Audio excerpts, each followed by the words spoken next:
Of course I am. He's a member of the Counter-Sentinel unit now. What the heck is a cube? Is it really that big a deal? Allow me to graciously enlighten you, my ignorant friend. A cube is a device that allows you to receive letters from others.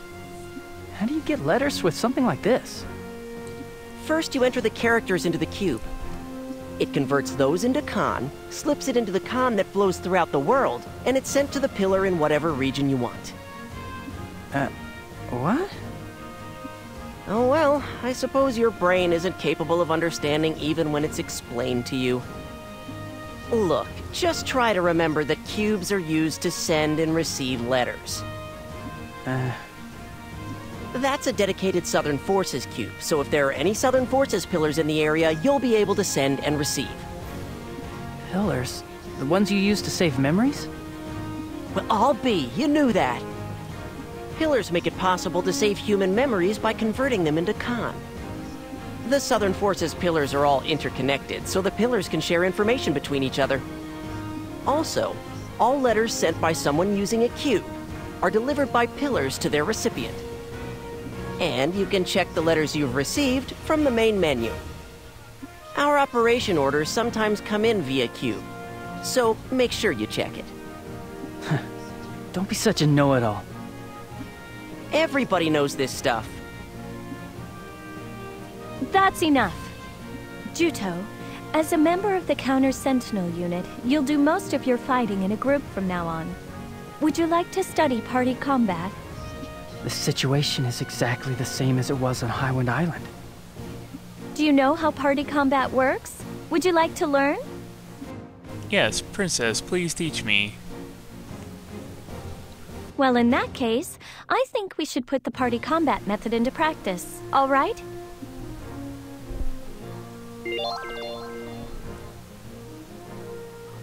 All right, I'll teach you how party combat works. Let's try fighting against a claw beast. Right. Argo and Crocell, I know you know this already, but pay attention anyway. A party is comprised of one leader and two people who provide support. The leader can be controlled directly. The leader can also be changed to any party member at any time. The leader can also be freely changed amongst party members. Only the leader can use signature techniques or items, so swap out the leader according to how the battle is proceeding. What do you do to switch leaders? In the battle menu, under the leader heading, choose a leader from the list of party members. When you press the Y button and open the battle menu, you'll be able to switch headings by pressing the right bumper or the left bumper. Put the cursor on the member you want to make leader and press the A button to select. At the moment, Juto, you are the leader. Why don't you try making Argo the leader right now? Alrighty, I will do that. Leader... Argo.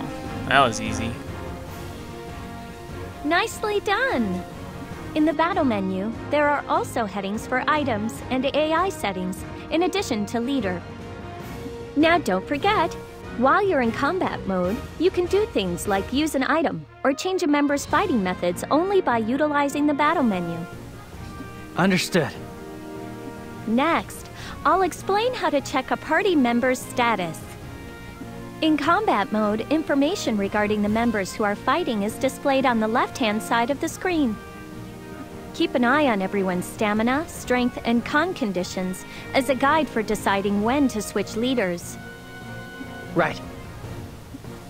Also, you can check out the arrow that indicates direction, which is displayed next to each member's name. If you press the direction pad in the direction of the arrow, the corresponding member will become leader. You can switch leaders instantly without opening up the battle menu. All right, let's try it out for real.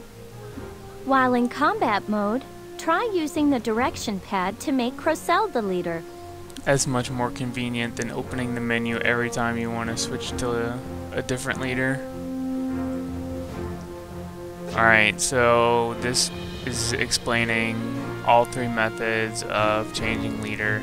Again, in case we were too dumb to understand the verbal explanation.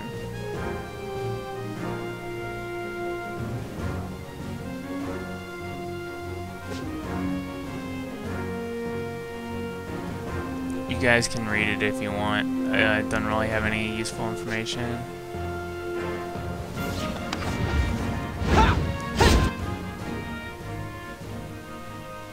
Hey, I'm leader, huh?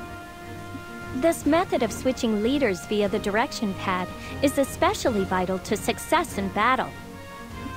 By switching leaders using the direction pad, there is a way to pass on the power of overdrive to the next leader. Now when you do this, one of the party members will experience overheat, but in exchange, the new leader will be strengthened. We call this a chain. Oh, so when in overdrive, I just need to use the direction pad to change leaders. That's right, but I'm afraid that just being in overdrive isn't really enough.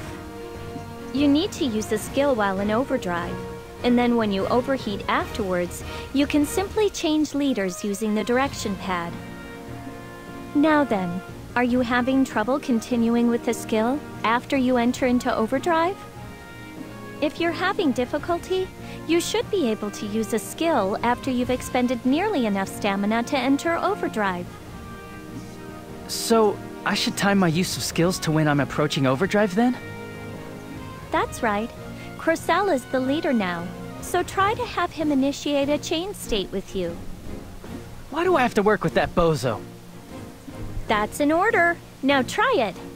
Alright, this is a little more confusing, but I think I can get it. So, right as you go into overdrive, you gotta use a skill, and then when you go into overheat, you gotta change to a different leader, and when you do that, you get a chain.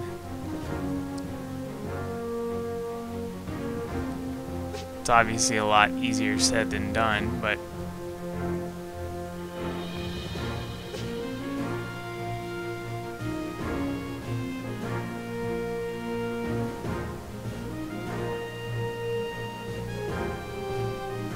so I guess I can chain between all my characters if I really wanted to. Burn everything down!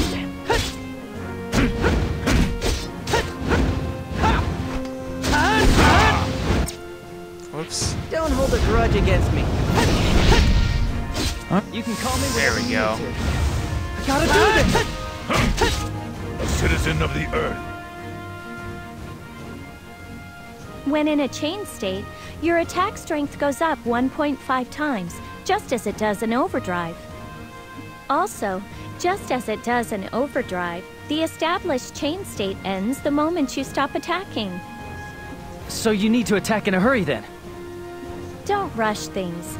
Even if you've entered the chain state, you don't need to begin attacking right away.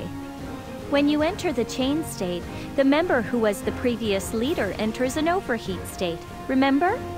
You just need to make sure to begin attacking as much as you can before that member's overheat state is lifted.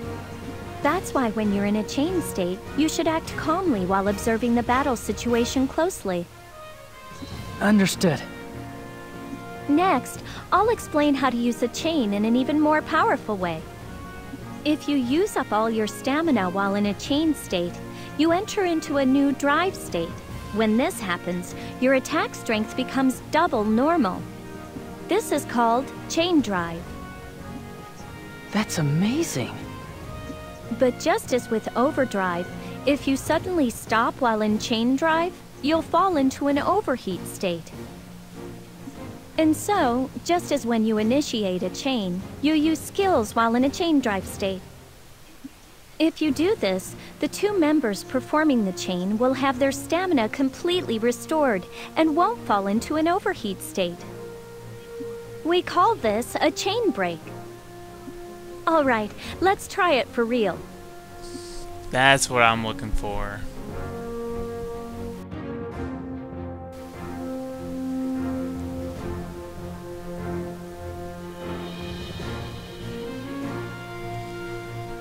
Chain break is going to be very necessary for this game, I think. having your characters go into overheat is like basically not using them at all. Completely useless if that happens. I think it'll take a little time to get used to doing, but it might be a little hard. I think I can get it though.